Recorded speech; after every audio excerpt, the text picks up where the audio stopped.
বৃহস্পতি পর্বতে চতুর্ভুজ আছে, যার শুভ ফল আপনি ভোগ করবেন। শনি ক্ষেত্রে আড়ি রেখা আছে, অর্থ উপার্জনের ক্ষেত্রে বাধা সৃষ্টি করবে। রবি ক্ষেত্রে ক্রস আছে, যার কারণে আপনি বদনামের শিকার হবেন। হৃদয় রেখায় জপ চিহ্ন আছে, বিবাহ রেখাটি ডিস্টার্ব, তাই বিবাহিত জীবনে আপনি সুখ শান্তি পাবেন না। মনের মানুষ আপনাকে কষ্ট দিবে। মস্তিষ্ক রেখা ঠিক আছে, কিন্তু মস্তিষ্ক রেখাটি মোটা, অতিরিক্ত টেনশনের মধ্যে আপনাকে দিন কাটাতে হবে। মঙ্গল ক্ষেত্রের কারণে আপনার প্রচুর গুপ্ত শত্রু থাকবে।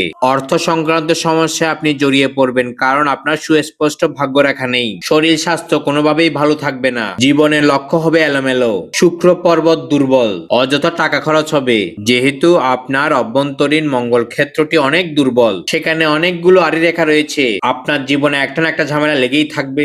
আপনাকে টেনশনের মধ্যে দিয়ে দিন পার করতে হবে। এর সাথে আপনার হজম সংক্রান্ত সমস্যা থাকবে।